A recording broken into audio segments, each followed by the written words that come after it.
telling them that the church is going to be caught up to heaven, and then somebody else is going to go through tribulation.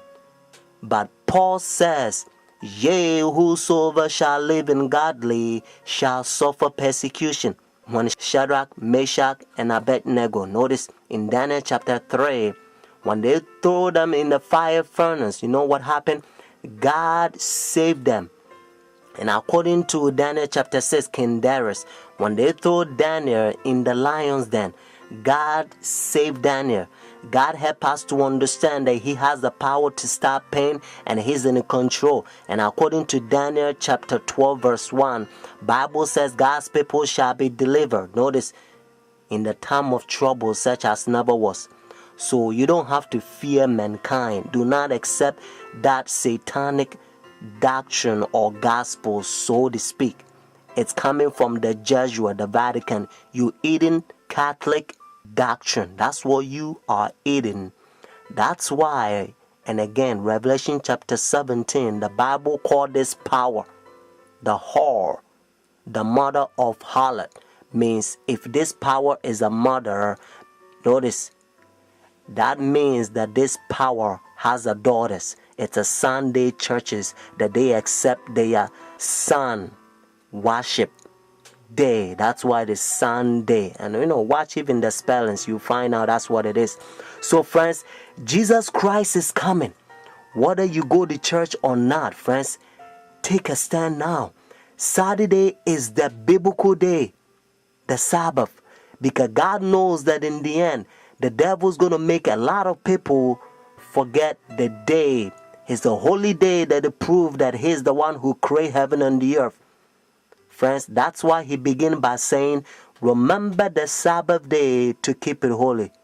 Oh, friends, isn't that sad? Said Jesus. Why you call me Lord, Lord, and do not the thing which I says? Says Jesus. These people confess me with their mouth, but their heart is far from me. Luke chapter 23, verses 50 to 56, and also Luke chapter 24, verses 1 to 3. In order for you to understand, you have to know that the Bible says all things was made by Him. So Jesus Christ created this world 6 days, and the seventh day He rested, according to Genesis chapter 2, verses 1 to 3. And then when Adam and Eve, they sinned, redemption, He came and He died for us. Friday on the cross, Jesus Christ, He says it is finished. And then He rested on the Sabbath day. Notice when the sun was going down, Friday evening, they buried Jesus Christ. So the early day in the morning, notice, according to Luke chapter 24, verses 1 to 3, Jesus Christ rose on Sunday. So Jesus Christ kept the Sabbath after the creation, and He kept the Sabbath after redemption. It's a beautiful thing if you understand. That's what biblical Sabbath is all about. And now look how they're uniting their churches. Notice Sunday churches to so-called the mother of the church. They are ecumenical unity. Your Holiness, may I present Archbishop Kayan Barslamian, Primate of the Eastern Diocese of the Armenian Church in America. According to ecumenical protocol, the Eastern Orthodox would be first in order, as they are, of course, first in priority in the Catholic Church's ecumenical responsibility. May I present Archbishop Yichen Akachi, the legate and ecumenical officer of the Eastern Diocese of the Armenian Church in America and president of the National Council of Churches in the United States. Holiness, may I present Reverend Dr. Donald McCoy, representing the presiding Bishop Mark Hansen of the Evangelical Lutheran Church in America. Holiness, may I present Bishop Jeremiah J. Park, Bishop of the New York Annual Conference of the United Methodist Church.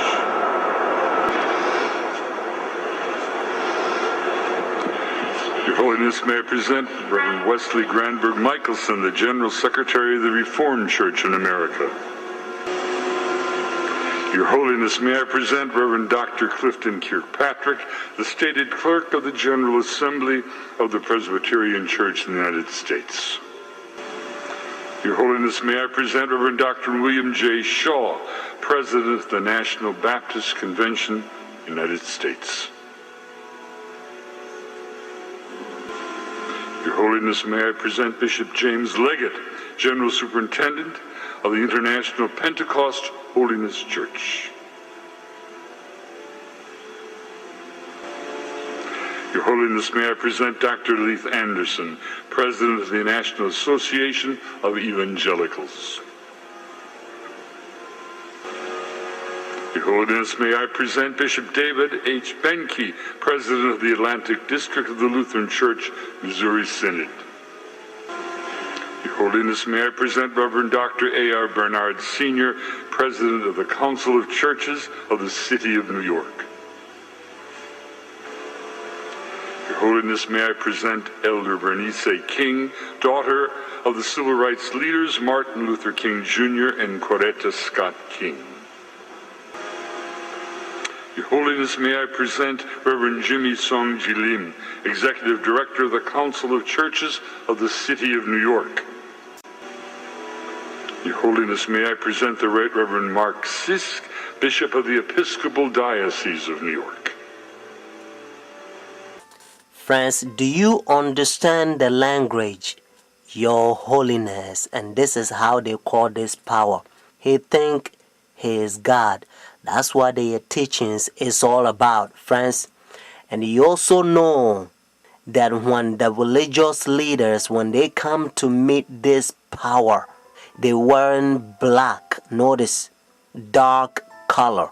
They represent the sinners, and he represent God. And now listen to what Bible says. 2 Thessalonians chapter 2. This is the chapter the Protestant Sunday churches, they are forefathers. They used to protest against this power during dark ages, and they call them Antichrist. Notice Antichrist. But now you don't hear from Sunday churches anymore because they betray their forefathers. Let's start from verse 3. Notice 2 Thessalonians chapter 2. Let no one deceive you by any means. For that day will not come unless the falling away comes first, and the man of sin is revealed, the son of perdition, who opposes and exalts himself above all that is called God, all that is worshipped, so that he sit as God in the temple of God, showing himself that he is God. Do you not remember that when I was still with you, I told you these things? And now you know what is restraining, that he may be revealed in his own time. Notice what it says in verse 7. For the mystery of lawlessness is already at work. Only he who now restraining will do so until he is taken out of the way. And then the lawless one will be revealed, whom the Lord will consume with the breath of his mouth and destroy with the brightness of his coming. The coming of the lawless one is according to the working of Satan, with all power, signs, and lying wonders, and with all unrighteousness, deception among those who perish, because they do not receive the love of the truth, that they may be saved. Friends, I urge you to call this number and order your own book. And the name of the book is The Great Controversy. Notice, The Great Controversy. And by the grace of God, you're going to become a better Christian. You're not going to fall to this Christianity that has become like a coffee and milk shake together, because the man of sin infiltrating the churches and they destroying doctrines. The phone number here is 856-503-5893. One more time, 856-503-5893. Friends, also, if God is touching your heart to support God's faithful ministry so that we can speed up this gospel to a lot of people so that they can hear what you are hearing, because heaven is ceaseless ages, says Jesus, I must do the work of the one who sent me while it is a day. The night is coming, no one can work.